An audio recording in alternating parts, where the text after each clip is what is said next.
আজকের special recipe caramelise sheer khurma বা কড়া পাকে শিরখুরমা। আসুন তাহলে শুরু করা যাক আজকের ভিডিওটা। প্রথমে আমি গ্যাসের ফ্লেমটাকে একদম হাই ফ্লেমে করে নিলাম আর কড়াইটাকে প্রথমে গরম করে নিচ্ছি। কড়াইটা গরম হয়ে গেলে দিয়ে দিচ্ছি 100 গ্রাম পরিমাণে চিনি। যদি আমি মেজারিং কাপ হিসেবে বলি তাহলে হাফ কাপ চিনি রয়েছে, আর বাড়িতে যদি আপনারা ছোট চা কাপ মেপে নেন সেক্ষেত্রে 1 কাপ পরিমাণে চিনি এখানে ব্যবহার করছি। গ্যাসের ফ্লেমটাকে হাই ফ্লেমে রেখেই আমি চিনিটা মেল্ট হতে দেবো। আর এইভাবে আমি অনবরত এটা নাড়াচাড়া করছি, না হলে কিন্তু আবার দলা পাকিয়ে যাবে। কোনো রকম জলের ব্যবহার ছাড়াই হাই ফ্লেমে মিনিট 3-4 মধ্যেই দেখবেন এইরকম চিনিটা গলে গিয়ে একটা লালচে রং চলে আসবে। তবে গ্যাসের ফ্লেমটা কিন্তু আমি এখনো অফ করিনি, চিনিটা সম্পূর্ণ মেল্ট হয়ে গেছে। একটু নাড়াচাড়া করছি যাতে কালারটা আর একটু ডার্ক আসে, তবে এর থেকে বেশি আর ডার্ক কালার করব না। গ্যাসের ফ্লেমটাকে লো করে দিলাম, কারণ খুব বেশি যদি ডার্ক কালার করি তাহলে আবার তেতো হয়ে যাবে। গ্যাসের ফ্লেমটা লো করার পর এর মধ্যে দুধ, আর এখানে আমি 250 ml দুধ ব্যবহার করছি, অর্থাৎ মেজারিং কাপের 1 কাপ পরিমাণে দুধ ব্যবহার করছি।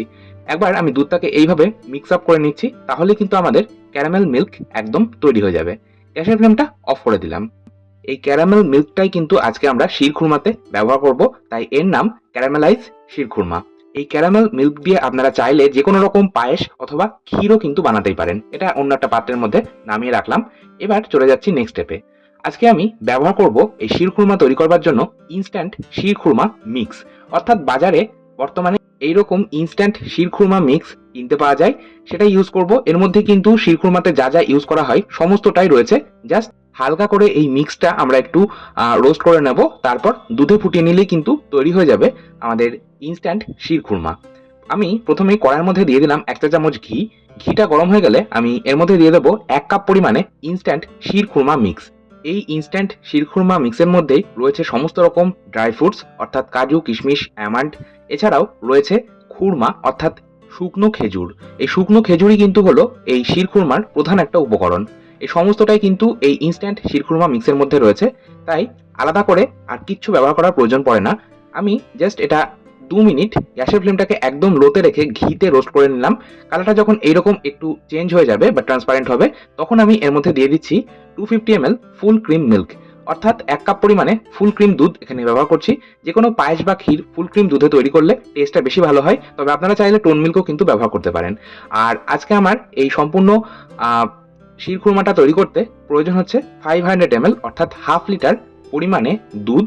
আমি পায়েসটা তৈরি করবার জন্য 250 ml দুধ ব্যবহার করলাম, আর প্রথমেই কিন্তু আমি 250 ml দুধ ইউজ করেছিলাম এই ক্যারামেল মিল্কটা তৈরি করার জন্য। আচ্ছা, যাই হোক, সিমুইটা সম্পূর্ণ সেদ্ধ হয়ে গেলে আমি দিয়ে দিলাম আগে থেকেই বানিয়ে রাখা ক্যারামেল মিল্ক। সিমুই কিন্তু সেদ্ধ হতে খুব বেশি সময় লাগে না, জাস্ট একটা বয়েল চলে আসলেই এই লাচ্ছা সিমুই সেদ্ধ হয়ে যায়।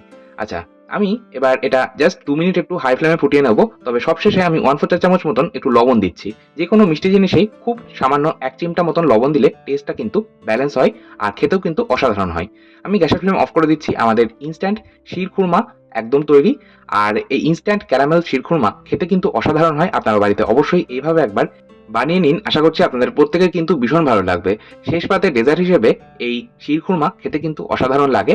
গরম গরম বা ঠান্ডা ঠান্ডা পরিবেশন করতে পারেন। সবশেষে আমি গার্নিশিং এর জন্য ওপর থেকে একটু ড্রাই ফ্রুটস এইভাবে ছড়িয়ে দেবো। এটা কিন্তু সম্পূর্ণ অপশনাল।